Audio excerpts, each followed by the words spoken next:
ओम शांति। विश्व की आत्माओं को लाइट व माइट देने वाला ही विश्वाधिकारी, यानी कि जितने भी इस संसार में, इस वर्ल्ड में जितनी भी आत्माएं हैं, जितने भी लोग हैं, सबके अंदर आत्मा है। तो जितनी भी आत्माएं हैं उनको लाइट, यानी कि ये है कलयुगी दुनिया। कलयुगी दुनिया होता है घोर अंधकार, तभी बोलते हैं घोर कलयुग अंधेरा छा गया। इसका मतलब इन सारी आत्माओं को लाइट यानी कि प्रकाश दिखाकर अच्छे रास्ते पर, यानी कि परमात्मा के रास्ते पर लेके जाना, परमात्मा के पास लेके जाना। तो विश्व की आत्माओं को लाइट व माइट देने वाला ही विश्वाधिकारी है, यानी कि जो इन सारे आत्माओं को अच्छे रास्ते पे लेके जाएगा वही विश्वाधिकारी है। तो नव विश्व निर्माता, यानी कि नए विश्व के निर्माण करने वाले, त्रिकालदर्शी बनाने वाले, हर परिस्थिति और हर समस्या का सामना करने की शक्ति देने वाले और दिव्य दृष्टि विधाता शिव बाबा बोले, क्या आप अपने ऊंचे से ऊंचे बाप की ऊंची स्थिति पर सदा स्थित रहने वाली, स्वयं को श्रेष्ठ आत्माएं समझकर हर कर्म करते रहते हो? पूछ रहे हैं, क्या आप ऊंचे से ऊंचे बाप की ऊंची स्थिति पर सदा स्थित रहने वाली, स्वयं को श्रेष्ठ आत्माएं समझकर हर कर्म करते रहते हो? यानी कि बाप की स्थिति क्या है? बाप यानी कि परमात्मा। परमात्मा को जब हम वो करते हैं, बताते हैं, तो ऊपर की तरफ हमारी उंगली जाती है, यानी कि उसका स्थान ही ऊंचा है। ऊंचा ही उसका नाम है, ऊंचा ही उसका धाम है। तो जैसे बाप के बारे में गायन है, ऊंचा तेरा नाम, ऊंचा तेरा काम और ऊंचा तेरा धाम। इसी के अनुसार क्या आप अपने को भी बाप समान, यानी परमात्मा समान ऊंचे नाम और ऊंचे काम करने वाली विशेष आत्मा समझते हो? यह ध्यान रखते हो कि एक भी व्यर्थ अथवा साधारण संकल्प उत्पन्न न हो। व्यर्थ यानी कि वेस्टेज, और साधारण संकल्प, संकल्प यानी कि मतलब थॉट, संकल्प की यानी थॉट, क्योंकि थॉट से ही हमारे कर्म बनते हैं और कर्म से ही हमारा भाग्य बनता है। तो हर एक संकल्प यानी हर एक थॉट बहुत जरूरी है। कोई वेस्टेज थॉट ना हो। वेस्ट थॉट यानी कि किसी के बारे में कुछ भी चल रहा है कि वो ऐसा क्यों है, उसने ऐसा क्यों कह दिया, उसने मेरे साथ ऐसा क्यों किया, वो ऐसा क्यों हंस रहा है, वो ऐसा क्यों चल रहा है, ये सारे वेस्ट थॉट हैं। और साधारण थॉट मतलब होते हैं जैसे कि नॉर्मल डेली लाइफ में हमें करते हैं कि यार मुझे सुबह 10 बजे उठना है या 8 बजे उठना है, इसके बाद मुझे 9:30 बजे ऑफिस जाना है, फिर 6:30 बजे वापस आना है और इतने बजे मैंने लंच लेना है। ये साधारण थॉट हैं। तो परमपिता परमेश्वर कह रहे हैं कि यह ध्यान रखते हो कि एक भी व्यर्थ या साधारण संकल्प उत्पन्न न हो। इसको कहा जाता है ऊंची स्थिति। क्या आप अपने को ऐसी ऊंची स्थिति वाला अनुभव करते हो? पूछ रहे हैं। जब एक व्यर्थ यानी कि वेस्ट संकल्प, बोल या कर्म है, तब तक श्रेष्ठ नहीं बन सकते। यानी कि जब तक वेस्ट संकल्प, बोल या कर्म है, तब तक बेस्ट नहीं बन सकते, क्योंकि जब तक वेस्ट है तब तक बेस्ट नहीं बन सकते। या तो बेस्ट बनेंगे या फिर वेस्ट हो जाएंगे। जैसे दिन है तो रात नहीं, रात है तो दिन नहीं, वैसे ही जहाँ वेस्ट होता है वहाँ बेस्ट नहीं बन सकते। तो बेस्ट यानी कि ऊंच बनने के लिए वेस्ट यानी कि व्यर्थ को खत्म करना पड़ेगा। जब वेस्ट खत्म हो जाएगा तब अनुभव करोगे कि आत्मा कैसा भी कार्य करती हुई, कैसे भी वातावरण अथवा परिस्थिति में रहते हुए भी और हंगामे होते हुए भी रेस्ट यानी कि आराम में है। जैसे आजकल साइंस वाले अपनी साइंस की नॉलेज के आधार पर कैसे भी दुख के समय एक इंजेक्शन द्वारा अल्पकाल के रेस्ट यानी कि आराम का अनुभव कराते हैं ना, वैसे ही कितनी भी आवाज़ और कितना भी तमोगुणी यानी कि जो हमारे अंदर विकार हैं, गुस्सा, टेंशन, जेलेसी, धोखा देना या किसी की बुरी चीज़ों को अपने अंदर दबा के रखना, बांधे हुए रखना, टॉलरेट करना, सप्रेशन करना, तो ये सारे तमोगुणी के अंदर आते हैं। या गंदी आदतें, बीड़ी, सिगरेट, गुटखा, ये सारे हमारे नहीं गुण थे, बट ये तमोगुणी यानी कि ये गुण हमारे अंदर आने से इन सारे गुणों को तमोगुणी कहते हैं। वैसे ही कितनी भी आवाज़ और कितना भी तमोगुणी वातावरण हो, लेकिन साइलेंस की शक्ति से वेस्ट समाप्त होने के कारण बेस्ट स्थिति में स्थित होने से सदा रेस्ट अनुभव करोगे। यानी कि व्यर्थ समाप्त होने से श्रेष्ठ स्थिति में स्थित होने से सदा आराम अनुभव करोगे। यानी सदा अपने को सुख और शांति की शैया पर आराम करता हुआ अनुभव करोगे। जैसे यादगार का चित्र भी है, सागर में जहाँ लहरों की हलचल होती है, तो सागर में होते हुए सांपों की शैया होते हुए भी, यानी वातावरण व परिस्थिति दुखमय होते हुए भी सांप तो दुखदाई अर्थात काटने वाला होता है ना, आराम का अनुभव करोगे।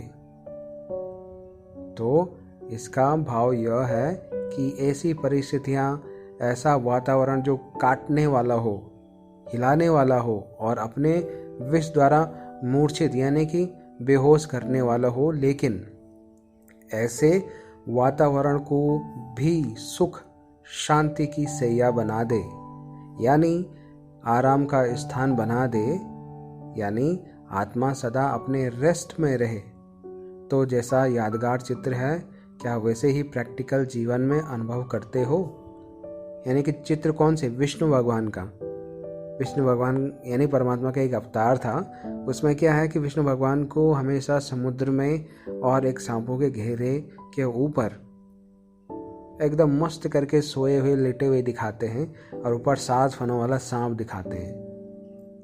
तो वो क्या दिखा रहे हैं कि हर पानी में, एक तो समुद्र में है, ऊपर से सांपों के घेरे के ऊपर वो आराम से सो रहे हैं। मतलब कितनी भी ऑड सिचुएशन है, कितनी ऑड सिचुएशन है, बट वो हर सिचुएशन में क्या है, मस्त हैं, शांत हैं। तो ठीक इसी तरीके से हमें भी बताया गया है कि अगर हम अपने आत्मिक रूप में अपनी आत्मा की पहचान को जाने और ये इस आत्मा का किसके साथ कनेक्शन है, जैसे ये बॉडी है, इस बॉडी का किसके साथ कनेक्शन है, हमारे मम्मी पापा से है, हमारे भाई बहन से है, फिर हमारे रिश्तेदारों से है। ठीक ये जो आत्मा है, आत्मा को हम पहचान नहीं पा रहे हैं।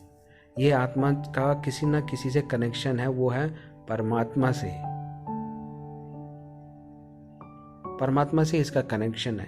जब पहले आत्मा को जानोगे और फिर उस परमात्मा को जानोगे, कनेक्शन क्या है हम दोनों के बीच वो जानोगे, तो कोई भी कैसी भी ऑड सिचुएशन हो, कैसी भी परिस्थिति हो, उसमें हमेशा रिलैक्स और शांत और रेस्ट महसूस करोगे।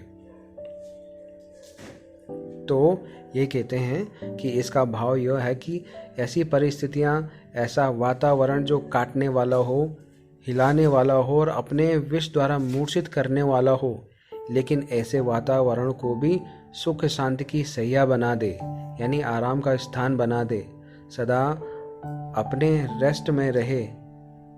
तो जैसा यादगार चित्र है, क्या वैसे प्रैक्टिकल जीवन में अनुभव करते हो? पूछ रहे हैं परमात्मा।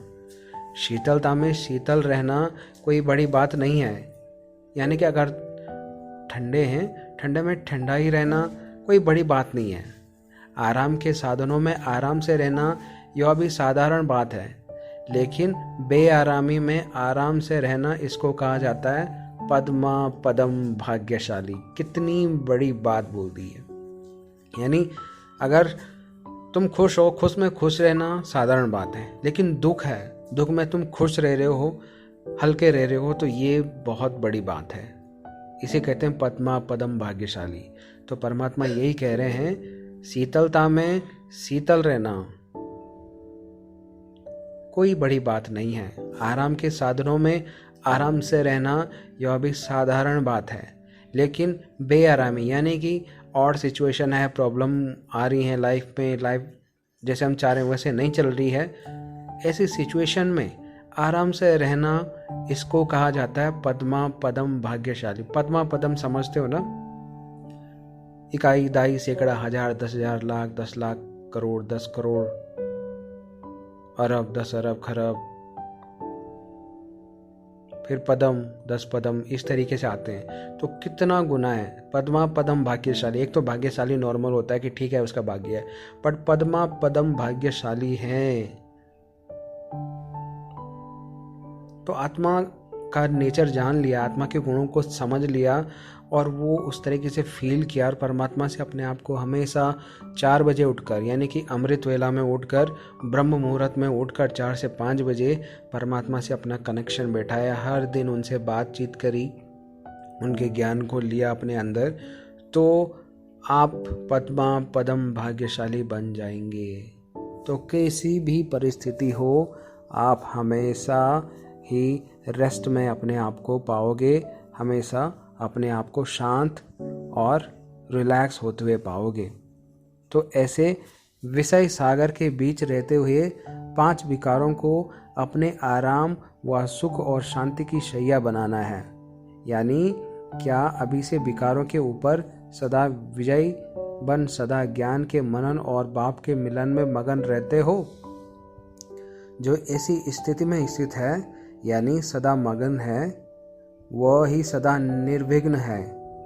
यानी कि अगर कोई परमात्मा से कनेक्टेड है और उसी में फुली कंसंट्रेट है, उसी में फुली फोकस्ड है, उसके मनसा वाचा कर्मणा, यानी कि मन, वाणी और काम में जितने भी वो काम कर रहा है, मन में मनसा वाचा कर्मणा में रहकर, यानी कि भगवान की लगन में रहकर ये सारे काम कर रहा है, तो वो कोई भी काम उसका गलत नहीं हो सकता। ना ही वो कुछ गलत बोल सकता है, वो आएगा ही नहीं, ना उसके मन में ऐसा संकल्प आएगा, ना ही उसके कर्म में ऐसा आएगा। क्योंकि कर्म तभी बनता है जब वो हमारे थॉट सबसे पहले बनता है। कोई काम करते हैं तो कोई काम करने से पहले उसका एक विचार मन में आता है, कहीं जाना है तो कैसे जाना है, सबसे पहले उसका विचार आता है, तो विचार से ही हमारा कर्म बनता है। तो मनसा वाचा कर्मणा, यानी कि पहले मन होता है, मन में क्या चल रहा है, मन में अगर कोई सोच, कोई संकल्प चल रहा है तो फिर हमारी वाणी में आता है, वाणी के बाद हमारे काम में दिखता है। तो मनसा वाचा कर्मणा में सदा परमात्मा की याद में मगन रहें, यानी सदा मग्न हैं, वह ही सदा निर्विघ्न है। यानी कि जो कुछ भी काम करते हुए परमात्मा की याद में रहकर कर रहा है, निर्विघ्न, यानी कि उसके जीवन में कोई भी प्रॉब्लम नहीं है, ये समझ के चलो आप। मग्न नहीं तो जरूर कोई विघ्न है, यानी कि उससे कनेक्टेड नहीं है, उसकी याद में फोकस्ड नहीं है, तो विघ्न है। अब विघ्न यानी कि प्रॉब्लम, आप ऑब्स्टिकल्स मान के चलो। अब विघ्न आपके ऊपर वार करने से हार गए हैं, या आप भी विघ्नों से हार खा जाते हो? यानी आप विघ्न आपके ऊपर वार करने से हार गए हैं, या आप भी विघ्नों से हार खा जाते हो? पूछ रहे हैं। अब तक भी हार खाते रहना, क्या यह हो सकता है? यह तो असंभव है ना। अभी हार खिलाने वाले हो या कि खाने वाले हो? पूछ रहे हैं परमात्मा। अगर स्वयं निर्विघ्न बने हो तो बनने वालों का कर्तव्य क्या है? कोई तो अब बन रहे हैं, कोई बन गए हैं। जो बनने वाले हैं वह अपने में बिजी, यानी कि व्यस्त हैं, क्योंकि जब तक स्वयं ना बने तब तक औरों को बनाने में यथाशक्ति ही कार्य करते हैं। क्योंकि जब तक स्वयं ना बने तब तक औरों को बनाने में यथाशक्ति ही कार्य कर सकते हैं। लेकिन जो बन गए उनका क्या कर्तव्य है? उनका कर्तव्य है दूसरों को बनाना। तो बना रहे हो ना? पूछ रहे हैं। तो क्या पहले चैरिटी बिगिंस एट होम है? तो क्या पहले चैरिटी बिगिंस एट होम है? पूछ रहे हैं। यानी अपने साथियों को। वे साथी कौन से हैं? आपके जो ब्राह्मण परिवार के साथी हैं, तो उन अपने साथियों को आप समान बनाने के बाद फिर बाप समान बनाना है। यानी कि पहले हम जो पहले हम सब क्या हैं, ह्यूमन बीइंग्स हैं। और आजकल हर कोई अपने को बॉडी के लेवल पे समझ रहा है, या जो उसने टैग हासिल किए हैं, एक्वायर किए हैं, जीते हैं, जो भी हैं, वो डॉक्टर बना है, खिलाड़ी बना है, सिंगर बना है, या टीचर बना है, जो भी बना है उसने एक लेवल एक्वायर किया है। या कोई फौजी है, या कोई हाउसवाइफ है, कोई टीचर है, जो भी है, उसने एक लेवल एक्वायर किया है, वो अपने आप पे चिपका रखा है कि हाँ मैं डॉक्टर हूँ, मैं टीचर हूँ। और उसी लेवल के चलते हुए वो सारे काम करता है, बिहेवियर करता है, लोगों से बातचीत करता है, समाज में भी इसी तरीके से रहता है, जबकि ये उसकी सच्चाई नहीं है। लेवल इस बॉडी तक ही है, बॉडी गई, लेवल गया। बट जो अल्टीमेट चीज़ है, जो इस बॉडी के बाद भी रहेगी, वो है आत्मा। तो अगर इस आत्मा के गुणों को अच्छे तरीके से जान लिया और परमात्मा से इसका कनेक्शन क्या है, और उससे परमात्मा से वो सारे ज्ञान की शक्ति, आनंद की शक्ति, प्योरिटी, शांति, पवित्रता, आनंद, प्रेम, सुख, ये सारी चीज़ें अगर ली तो होंगे क्या होंगे? तो जब खुद ऐसे बनेंगे तो गुस्सा, जेलसी, ये विकार आएंगे ही नहीं। विकार अभी इसलिए आ रहे हैं क्योंकि हम खुद को नहीं जान पाए हैं। थे हम, बट वो गुण दब रखे हैं। परमात्मा से जैसे कनेक्शन बनाया तो वो गुण ऑटोमेटिकली उभर जाएंगे, और आप अपने पूरे तरीके से जो पुराना स्वरूप है, जो कि हर इतने सालों का उस सतयुगी स्वरूप है, उसको आप जान पाओगे और उसको अनुभव कर पाओगे। तो ये विकार, गुस्सा, चिल्लाना, धोखाधड़ी, ये कुछ भी नहीं आएगा तुम्हारे मन में, व्यवहार में, ना ही वाणी में। तो परमात्मा कह रहे हैं कि चैरिटी बिगिंस एट होम, यानी कि सबसे पहले खुद बनो, खुद वो धारण करो, वो शक्ति धारण करो, ज्ञान भी और अनुभव भी। यानी कि ज्ञान तो हर कोई दे सकता है, लेकिन वो फील बहुत कम ही लोग करा सकते हैं। जिसने खुद फील किया हो वही वो फील करा सकता है। तो परमात्मा यही कह रहे हैं कि जब तुम अपने आप को आत्मा समझ रहे हो तो सबसे पहले वो महसूस तुम्हें करना है। अगर तुम्हें वो महसूसता हो गई, मेरी प्रत्यक्षता तुम्हें हो गई, तो उसके बाद वही प्रत्यक्षता ज्ञान के साथ दूसरों को भी करना है और करवाना है। तो परमात्मा यही कह रहे हैं, वे साथी कौन से हैं? आपके जो ब्राह्मण परिवार के साथी हैं, तो उन अपने साथियों को आप समान बनाने के बाद फिर बाप समान बनाना है। यानी कि जितने भी आत्माएं हैं जो अज्ञान की नींद में हैं, जो अपने आप को बॉडी कॉन्शियस में ही समझ रहे हैं, अपने को शरीर ही समझ रहे हैं, या वो टैग जो उन्होंने हासिल किए हैं उन्हीं के अकॉर्डिंग सारा काम कर रहे हैं, तो उनको पहले अपने जैसा बनाओ। यानी कि जो तुम अपने आप को सोल कॉन्शियस समझ रहे हो या महसूस कर चुके हो, और अपने आप को और उस परमात्मा को समझ चुके हो, उसके साथ कनेक्शन बना चुके हो, तो वैसे ही पहले इनको बनाओ जो अभी अज्ञान की नींद में है। फिर उन्हें बाप समान बनाना है। यानी बाप कौन? परमात्मा समान उन्हें बनाना है। लेकिन पहली स्टेज में यदि उन्हें आप समान बनाओ तो भी, क्या कह रहे हैं, लेकिन पहली स्टेज में यदि उन्हें आप समान बनाओ तो भी बहुत है। पहले अपने समान बनाओ। यानी कि अगर तुम अपने को बॉडी कॉन्शियस को छोड़कर सोल कॉन्शियस में आ चुके हो तो पहले अपने जैसा बनाओ, उन्हें सोल कॉन्शियस बनाओ, तो ये भी बहुत है। तो जो बने हैं उनका कर्तव्य क्या है? उनका कर्तव्य अभी कौन सा होना चाहिए? किसी ने उत्तर दिया, विघ्न विनाशक। अच्छा, विघ्न विनाशक कैसे बनेंगे? तो किस रूप से संहार करेंगे कि जिससे इजीली ही विश्व की सेवा कर सको? वो रूप कौन सा है? वो है डबल लाइट और माइट हाउस का। डबल क्यों कहा? क्योंकि आपको दो कार्य करने हैं। किसी को मुक्ति का रास्ता बताना है और किसी को जीवन मुक्ति का रास्ता बताना है। एक ही रास्ता नहीं बल्कि दो रास्ते दिखाने हैं, और हर एक आत्मा को अपने अपने ठिकाने लगाना है। तो जो बने हैं उनका स्वरूप अब डबल लाइट और माइट होना चाहिए, ताकि एक स्थान पर होते हुए भी चारों ओर अपनी लाइट और माइट के आधार से भटकी हुई आत्माओं को ठिकाना दे सकें।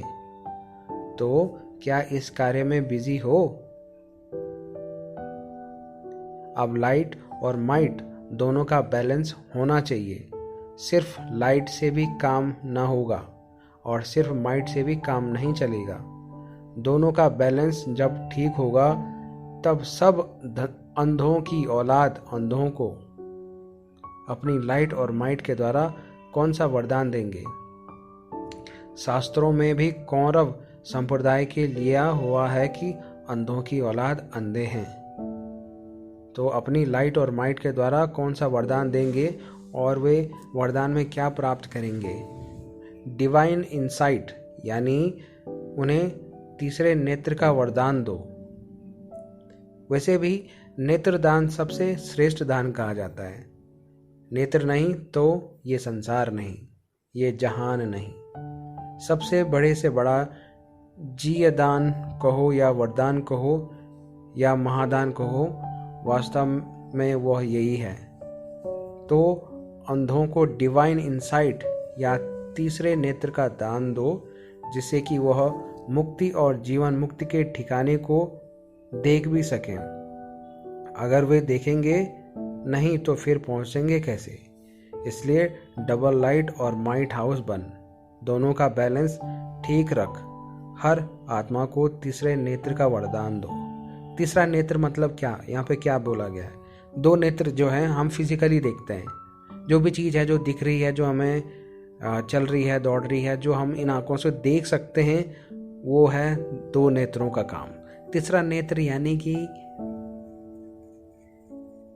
बॉडी को छोड़कर आत्मा देखना, यानी कि कोई बॉडी है, कोई मनुष्य है, आपकी फैमिली में सभी हैं, पर उन्हें तीसरे नेत्र से कैसे देखोगे? तीसरा नेत्र का मतलब है कि उन्हें अपने सगे संबंधी ना समझकर, नहीं समझना तो है, लेकिन उनको परमात्मा का बच्चा समझो, उन्हें एक आत्मा समझो। आत्मा का स्थान माथे पर होता है, तो उनके माथे पर एक चमकता हुआ सितारा देखो, जिससे हर समय शांति की वाइब्रेशन चारों तरफ फैल रही है। बट उनके माथे पे उनकी जो आत्मा की जो लाइट है वो काफ़ी मंद हो चुकी है, काफ़ी ब्लर दिख रही है, बहुत ही कम है, क्योंकि आत्मा की बैटरी काफ़ी डाउन हो चुकी है। लेकिन जो अगर परमात्मा के ध्यान में हैं, परमात्मा के बच्चे हैं, तो उनकी जो एनर्जी, आत्मा की एनर्जी जो माथे पर चमक रही, वो काफ़ी तेज होगी। और वही तेज लाइट हाउस इसलिए बोला गया है कि वही तेज रोशनी दूसरों को रास्ता दिखाएगी। तो बाबा यही कह रहे हैं कि तीसरा नेत्र यानी कि हर किसी को आत्मा समझो,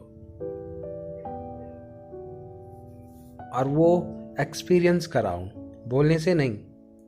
बोलने के लिए हर कोई बोल देगा, लेकिन वह चीज, वो तीसरा नेत्र को महसूस करवाओ कि वो आत्मा है। वो कैसे आत्मा है उसे एक्सपीरियंस करवाओ, उसे एग्जाम्पल मत दो। वैसे भी नेत्रदान सबसे श्रेष्ठ दान होता है। तो अंधों को डिवाइन इंसाइट यानी तीसरे नेत्र का वरदान दो, जिससे कि वह मुक्ति और जीवन मुक्ति के ठिकाने को भी देख सकें। अगर वे देखेंगे नहीं तो फिर पहुंचेंगे कैसे? इसलिए डबल लाइट और माइट हाउस बन, दोनों का बैलेंस ठीक रख, आत्मा को तीसरे नेत्र का वरदान दो। यह है श्रेष्ठ आत्माओं का कर्तव्य। सिर्फ अपने प्रति ही लाइट और माइट रखा तो लाइट हाउस नहीं कहलाएंगे।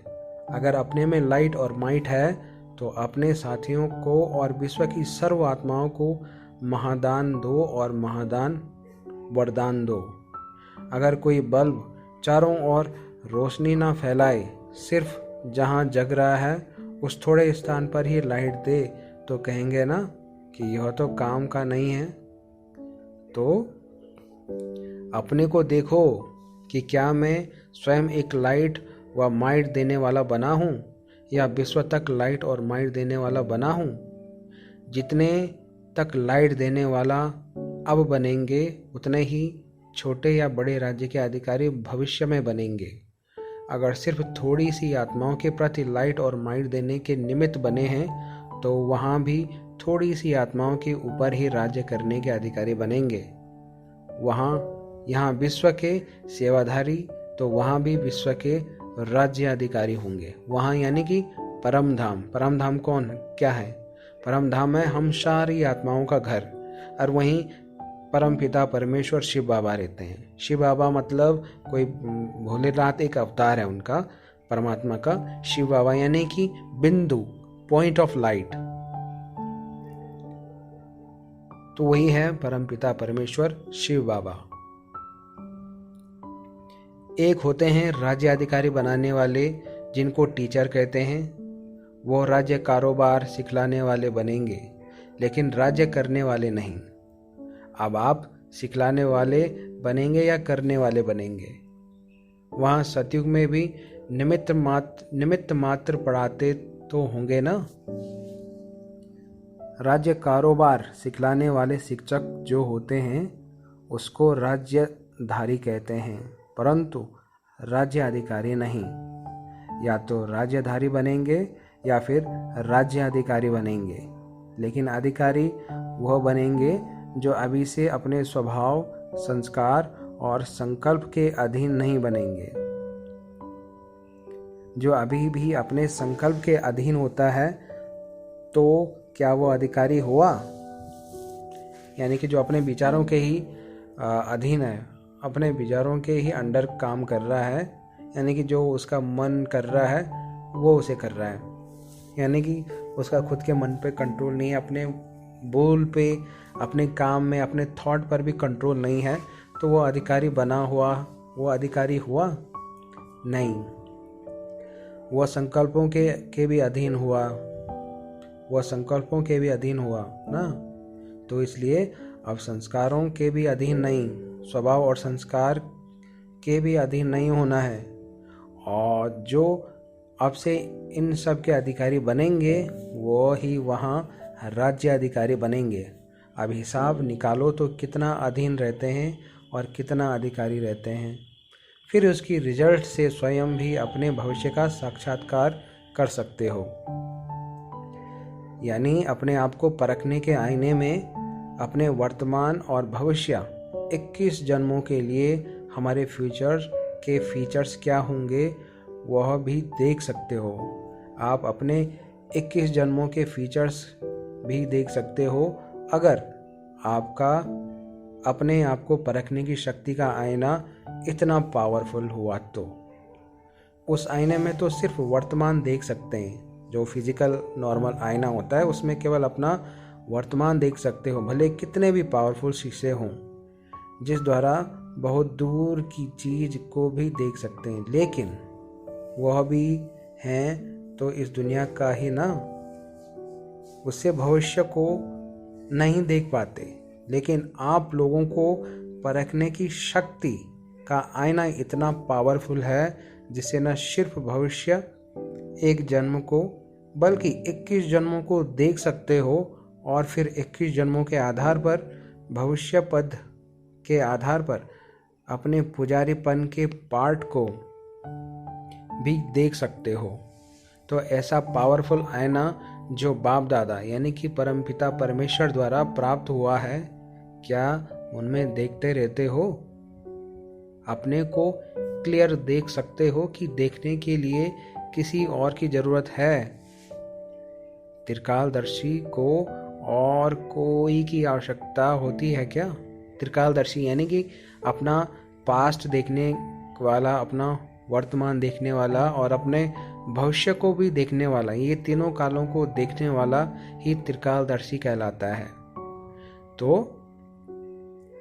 अपने को क्लियर देख सकते हो कि देखने के लिए किसी और की जरूरत है।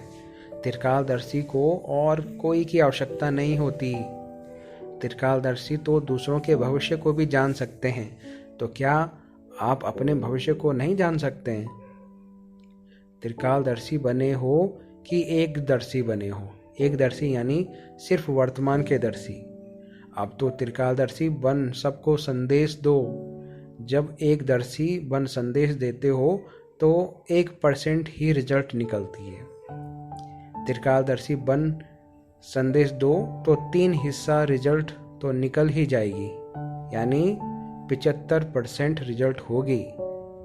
अब है 25% रिजल्ट। तो अब क्या करेंगे? अभी पांडव सेना की विजय का झंडा लहराएंगे, फिर क्या करेंगे? दोनों ही लहराएंगे ना। एक झंडा लहराना तो सहज है, चाहे एक के बजाय 100 लहरा दो। हर एक अपने एरिया में जितना चाहे लहरा दें, लेकिन इस झंडे के लहराने का अर्थ क्या है? विजय का झंडा लहराना।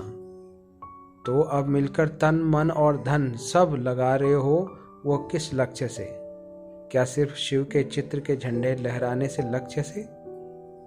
अब लक्ष्य यह रखो कि सब मिलकर अपनी राजधानी पर विजय का झंडा लहराएंगे और सब पर विजय पाएंगे। अगर बच भी जाएं तो वो भी दबे हुए हों।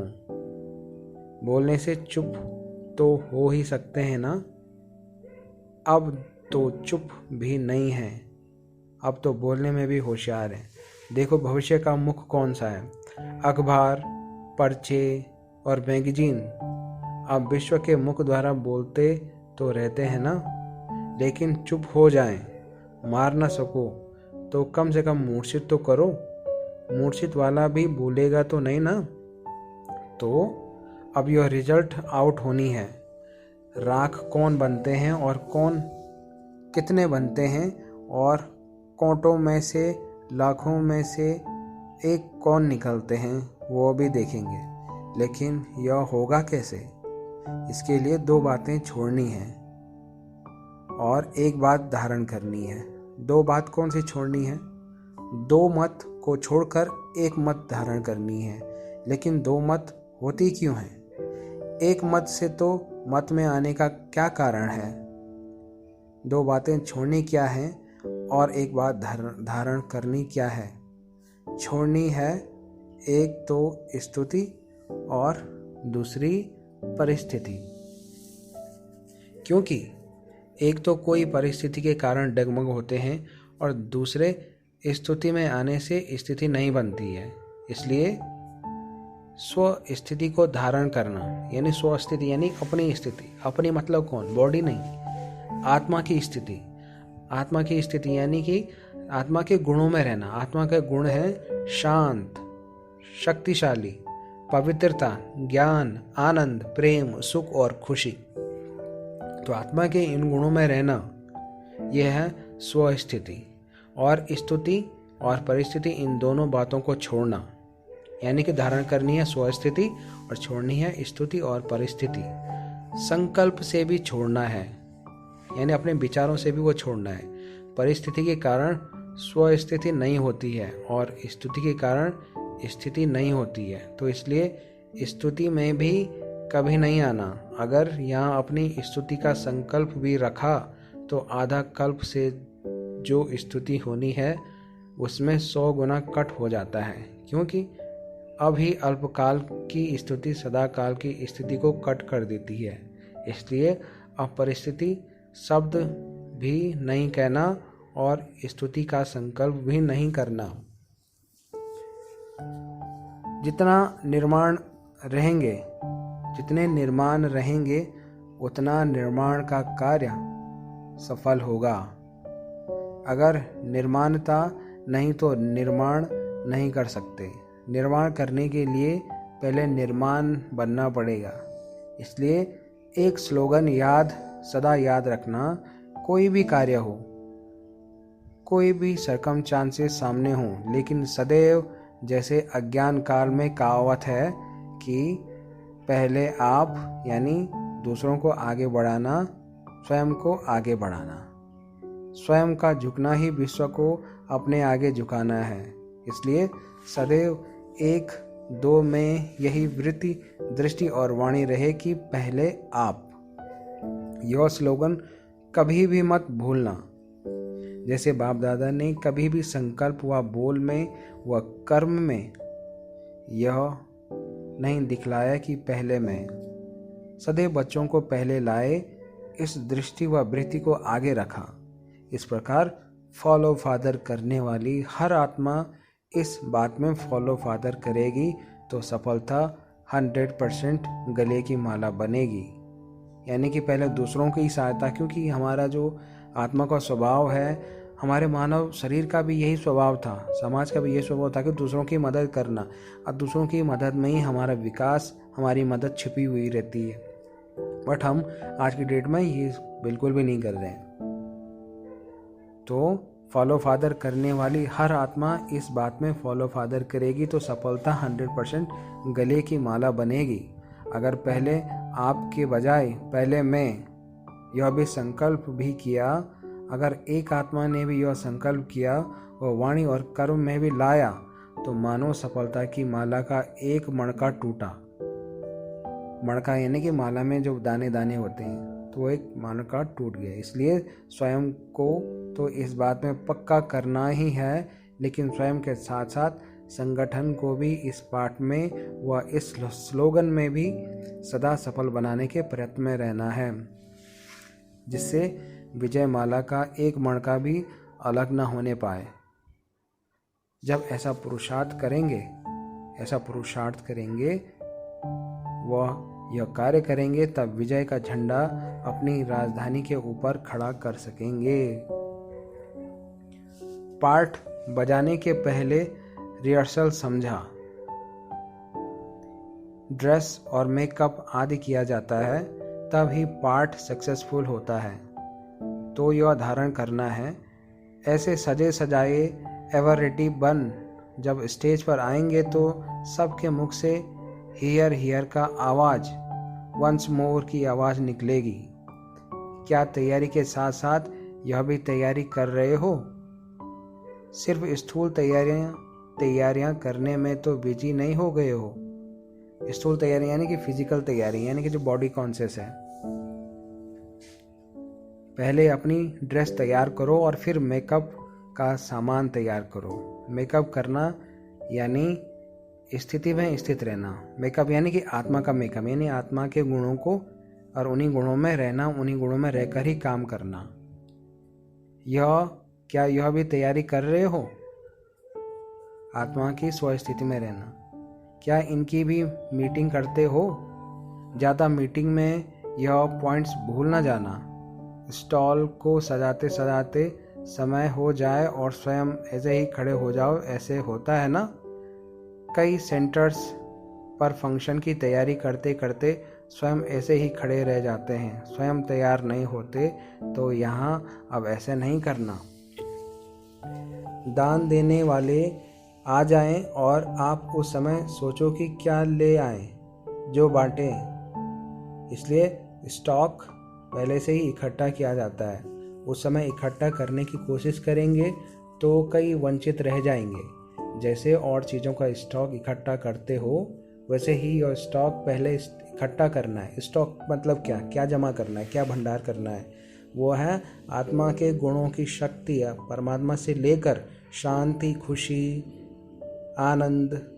क्योंकि भविष्य में हर एक आत्मा की एनर्जी काफ़ी डिप्लीट हो चुकी होगी, काफ़ी ड्रेन हो चुकी होगी।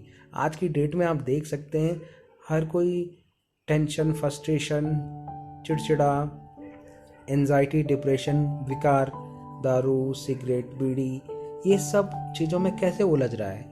क्योंकि उसकी जो आत्मा की एनर्जी है ना, वो काफ़ी ड्रेन हो चुकी है, काफ़ी ख़त्म हो चुकी है, काफ़ी बैटरी डिस्चार्ज हो चुकी है। और वो क्या कर रहा है, इन्हीं चीज़ों में वो यानी कि वो बैटरी को चार्ज करने के लिए सोच रहा है कि कहाँ से मुझे अच्छा फील हो, कहाँ से मुझे शांति फील हो, कहाँ से मुझे रिलैक्स फील हो। बट वो सारी चीज़ें टेम्परेरीली हैं, वो परमानेंट नहीं है। बट वो उन्हीं चीज़ों में ढूंढ रहा है, क्योंकि उसे जो अल्टीमेट जो चीज़ है वो उसे नहीं मिल रही है। ये सारी टेम्परेरी चीज़ों में वो खुशी ढूंढ रहा है और इस समय इन्हीं चीज़ों में अपना समय दे रहा है और बर्बाद हो रहा है। तो ये चीज़ें नहीं हैं। तो परमात्मा क्या कह रहे हैं? पहले स्टॉक का मतलब होता है, वैसे यह स्टॉक पहले इकट्ठा करना है। जिसको जो चाहिए, सुख शांति चाहिए, या सिर्फ प्रजा पद चाहिए, या कोई को साहूकार पद चाहिए, कोई सिर्फ सलाम भरना चाहे। विश्व महाराजन को कई ऐसे भी चाहते हैं कि जो सदैव चरणों के दास रहें, तो ऐसे भक्त को नमन करना चाहते हो, ऐसों का भी स्टॉक भर दो, यानी ये सारी चीज़ें अपने अंदर भरो, फिर यही दान दे सकते हो। जिसको जो चीज़ चाहिए और जिस चीज़ की इच्छा हो, उसकी इच्छा अविनाशी पूरी कर सको। इस मिट्टी की दुनिया की नहीं, अविनाशी इच्छाएं, यानी कि सुख, शांति, आनंद, प्रेम, सुख, ये सारी अविनाशी यानी कि जो ख़त्म नहीं हो सकती, इस मिट्टी की दुनिया की नहीं। अगर इस मिट्टी की दुनिया की ख्वाहिशें हैं कि मेरे को कार चाहिए, मेरे को जॉब चाहिए, मेरे को अच्छी वाइफ चाहिए, मेरे को अच्छा घर चाहिए, ये सारी विनाशी हैं, यानी कि ये सारी टेम्परेरी इच्छाएं हैं, अविनाशी पूरी कर सको। इस मिट्टी की दुनिया की नहीं, सोने की दुनिया की नहीं। ऐसा स्टॉक जब इकट्ठा होगा तब जल्दी अपने स्टॉक से उन आत्माओं को दे सकोगे। क्या यह भी तैयारी की है? यह पोता मेल निकाला है या सिर्फ यही निकाला है कि हर एक जोन कितना तन धन देंगे, कितने बैनर्स और चादरें आदि देंगे? क्या यह निकाल रहे हो? लेकिन अपने मस्तक पर भी बैनर्स लगाना पड़ेगा। पहले तो अपनी मूर्ति की चैतन्य प्रदर्शनी लगानी पड़ेगी, जिसमें नयन कमल सम दिखाई दें, होंठों पर रूहानी मुस्कुराहट दिखाई दे और मस्तक से आत्मा की सूरत दिखाई दे। तो क्या ऐसी अपनी मूर्ति को सजाया है? यह प्रदर्शनी भी तैयार करते हो या सिर्फ स्टॉल की प्रदर्शनी तैयार करते हो? इसका इनाम भी मिलेगा ना। आप आपस में एक दो को स्टॉल की सजावट का इनाम देंगे और बाप दादा इनाम देंगे चैतन्य प्रदर्शनी की सजावट का। इसलिए अब डबल इनाम मिलेगा। किस किसने अपनी चैतन्य यानी कि आत्मिक प्रदर्शनी व अपने मस्तक के बैनर द्वारा सर्विस की, उसका इनाम देंगे। अब रिजल्ट देखेंगे। रिजल्ट तो आनी है ना। 3 नंबर्स को इनाम मिलेगा, फर्स्ट, सेकंड और थर्ड। बाप दादा भी 3 इनाम देंगे। हर एक अभी से सोच रहे हैं कि हम फर्स्ट इनाम लेंगे और फर्स्ट में भी आ जाएंगे। अगर सब फर्स्ट में आ जाएं तो भी सौगात देंगे। इसमें क्या बड़ी बात है? जब इतने विजय बनेंगे तो विजय रत्नों के आगे इनाम की क्या बड़ी बात है? सब फर्स्ट नंबर बनो तो इनाम भी सबको मिलेगा। स्थूल में मिलेगा, स्थूल यानी फिजिकल में मिलेगा। सूक्ष्म कहेंगे तो बड़ी बात नहीं होगी। साकार सृष्टि निवासी होने के कारण साकार में भी देंगे। क्या देंगे वो अभी नहीं बताएंगे, वो उस समय प्रसिद्ध होगा। जैसी योग्यता होगी उसी योग्यता के अनुसार इनाम होगा। गोल्ड भी क्या बड़ी बात है। थोड़े समय के बाद यह सारा ही सोना आपके चरणों में आना है। विश्व का मालिक बनने वालों के लिए यह सब क्या बड़ी बात है। जो बाप दादा की सौगातें हैं ना, जितना नंबर उतनी सौगात, जितना बढ़िया सर्विस की सफलता दिखाएंगे उनको ऐसी बढ़िया सौगात मिलेगी। बाकी स्टॉल की सजावट का इनाम या दादी दीदी देंगी और बाप दादा देंगे। अच्छा दिलासा नहीं है, प्रैक्टिकल में देंगे। बाबा कह रहे हैं दिलासा नहीं है, प्रैक्टिकल में देंगे। अच्छा, ऐसे सदा विजयी, सदा सफलता मूर्त, सदा स्व स्थिति से सदा हर परिस्थिति का सामना करने वाले, सदा निर्माण बन विश्व नव निर्माण करने वाले और कदम कदम पर एक बाप की याद में एक मत हो, एक नाम का बाला करने वाले श्रेष्ठ आत्माओं को बाप दादा का याद प्यार और नमस्ते। Om Shanti. Thank you so much.